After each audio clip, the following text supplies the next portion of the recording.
अस्सलाम वालेकुम स्टूडेंट, उम्मीद करती हूँ आप सब खैरियत से होंगे। अल्लाह ताला आप सबको अपनी हिफ्ज़ अमान में रखे।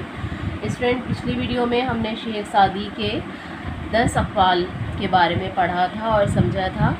आज हम इससे आगे जो है 11वें कॉल की तरफ बढ़ेंगे कि शेख सादी ने कि 11वें कॉल में क्या बात कही जा रही है। शुरू करते हैं। बात इस वक्त कर जब तुझे यकीन हो कि असर होगा, बेफ़ायदा बात करके अपनी कदर ना घटा। इस कॉल में स्टूडेंट बेवजह और बेमौका और ऐसी जगह अपनी बात को बयान करना जहां आपकी बात की कोई अहमियत और ये भी लगता हो कि उस जगह पर बात करना बेअसर होगा, फ़ायदा नहीं। इसलिए अपने कीमती ख़यालात और मशवरे उसी वक्त दें जब आपका मशवरा मांगा जाए, वरना बेफ़ायदा बात करना हमारी अपनी अहमियत को कम कर देता है। अब हम 12वें कॉल की तरफ बढ़ेंगे। इससे तो खामोशी बेहतर है कि किसी से दिल की बात कहकर उससे कहा जाए कि किसी से ना कहना। इस कॉल में ये बताया जा रहा है कि जो अपना राज है किसी को ना दो, वरना मौका मिलने पर दुश्मन क्या दोस्त भी फ़ायदा उठा लेता है और आपकी अपनी परेशानी में इजाफे का बाइस हो सकता है। इसलिए आज के दौर में अपने राज को अपने आप तक रखना अक्लमंद शख्स की ज़मानत है। इसीलिए कहा गया है कि फजूल बात से खामोशी बेहतर है। तीसरे कॉल में जो बुरी सोहबत में बैठता है उसकी सोच कभी अच्छी ना होगी। तीसरी कॉल में जो बताया जा रहा है हमारे पास 13वां जो कॉल है उसमें सोहबत का जो असर है स्टूडेंट वो हमारी शख्सियत पर बहुत ज़्यादा होता है।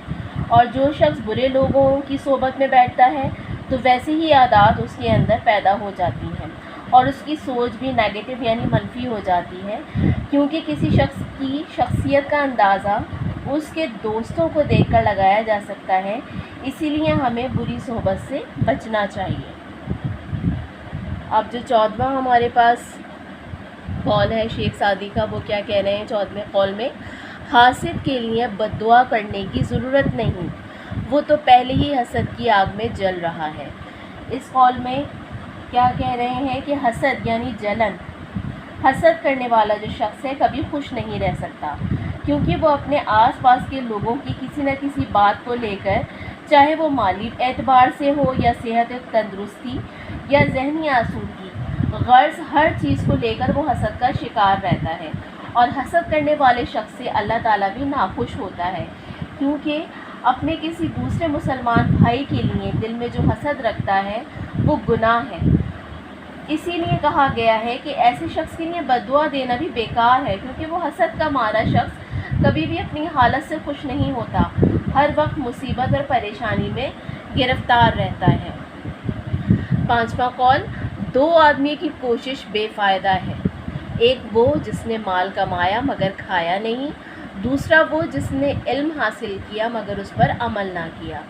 15वें कॉल में क्या कह रहे हैं शेख सादी कि दो तरह के लोगों का जिक्र किया है कि कुछ लोग सारी ज़िंदगी दौलत कमाने में लगे रहते हैं और इस लगन में वो अक्सर अल्लाह की याद से और दीन से काफ़ी दूर हो जाते हैं और उनकी कमाई हुई वो दौलत उनके किसी काम नहीं आती और उसका फ़ायदा उनकी औलाद उठाती है, जिसमें खसारा उस दौलत कमाने वाले शख्स का होता है कि वो अपने रब को ज़िंदगी की आसाइशों के हुसूल की खातिर नाराज़ कर बैठता है।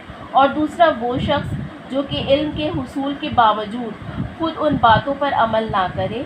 उस शख्स से ज़्यादा बदनसीब कौन होगा कि वो दूसरों को तो इल्म की रोशनी से सैराब कर रहा है लेकिन वो खुद प्यासा रह जाए। स्टूडेंट, अब हम 16वें कॉल की तरफ बढ़ेंगे।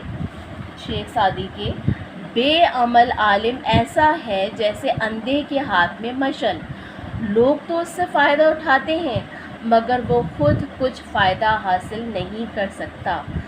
इस कॉल में भी इसी बात की तरफ इशारा किया जा रहा है कि बेअमल आदमी किसी अंधे शख्स के हाथ रोशनी के दिए जैसा है कि वो लोगों के लिए तो उजाले का बाइस बनता है लेकिन उसका दिल उस उजाले से महरूम है। इसी तरह 17वां कॉल है उसमें शेख सादी क्या कह रहे हैं कि दुश्मनों के साथ बेमौका नरमी करना اسے شیر بنانا ہے۔ اب اس میں جو ہے اس کو ہم کس طرح سمجھیں گے کہ انسان کو اپنے اطراف کے لوگوں پر گہری نظر رکھنی چاہیے، کیونکہ ہم نہیں جانتے کہ کب کوئی ہمارے پیٹھ پیچھے ہماری ہی جڑیں کاٹ رہا ہو، اور خاص کر ایسے لوگ جو کہ کسی صورت ہمارا بھلا نہیں چاہتے۔ یعنی دشمن کے ساتھ کبھی بھی نرمی کا معاملہ نہیں کرنا چاہیے، کیونکہ کبھی نہ کبھی یہ بے موقع کی جانے والی نرمی اپنے ہی گلے پڑ جاتی ہے اور ہمارے دشمن کو طاقتور بنا دیتی ہے۔ 18واں جو ہمارے پاس قول ہے، دوست وہ ہے جو دوست کا ہاتھ اس کی تنگی اور پریشانی میں پکڑتا ہے۔ اس قول میں ایک سچے اور مخلص دوست کی دوستی کا بتایا جا رہا ہے، اور اس کی ایک سچے اور مخلص دوست کی دوستی کا اندازہ جو ہے اسٹوڈنٹ اسی وقت لگایا جا سکتا ہے جبکہ دوسرا دوست مشکل وقت میں ہو۔ وہ اگر آپ کے برے وقت میں آپ کا ساتھ دے اور اس وقت آپ کی ہمت بڑھائے اور ڈھارس دے اپنے رویے سے بھی اور مالی اعتبار سے بھی، تو اس کی مدد اپنے اس دوست کی ہر ممکن جو ہے وہ مدد کرے، تو ایسا ہی دوست جو ہے وہ مخلص کہا جائے گا اس کو۔ اب ہم 19ویں قول کی طرف بڑھیں گے۔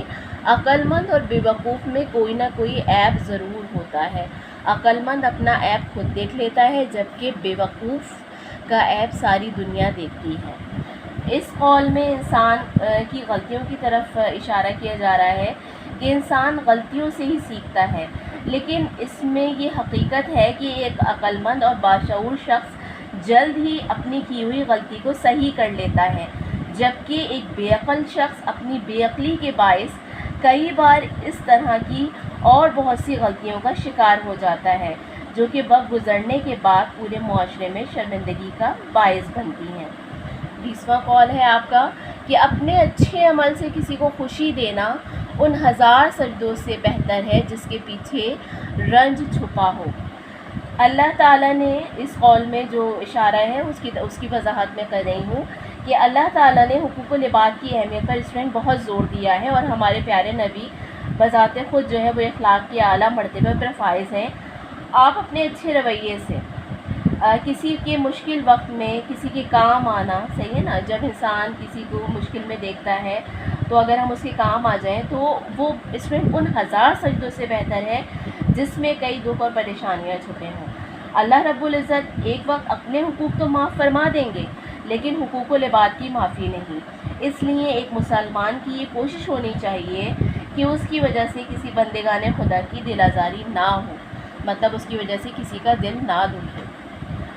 اب آخری لائن کا مطالعہ کریں گے کہ شیخ سعدی کی یہ اقوال مختصر ضرور ہیں، لیکن ان کے پیچھے زمانے بھر کی گہرائی اور حکمت مطلب عقل مندی چھپی ہوئی ہے۔ اگر ہم انہیں ذہن میں بٹھا کر ان نصیحتوں پر عمل کریں تو کوئی وجہ نہیں کہ ہم کامیابی حاصل نہ کر سکیں۔ اسٹوڈنٹ، انسان جو ہے تجربے سے ہی سیکھتا ہے، اسی لیے ہمیں چاہیے کہ ہم دوسروں کی زندگی کے تجربات سے فائدہ اٹھائیں، نہ کہ خود اپنے اوپر ایکسپیریمنٹ کریں۔ یہی عقل مندی ہے۔ اس لیے ہمیں کوشش کرنی چاہیے کہ جو اچھی بات ہم پڑھیں اس پر عمل کرنے کی ضرور کوشش کریں۔ امید کرتی ہوں آپ کو یہ 11 سے 20 تک جو اقوال میں نے پڑھے ہیں اور ان کو سمجھایا ہے، آپ کو اچھی طرح سمجھ آ گئے ہوں گے۔ آپ کا کام کیا ہے کہ آپ نے دوبارہ سے اس کو پڑھنا ہے اور ان باتوں پر عمل کرنے کی بھی کوشش کرنی ہے۔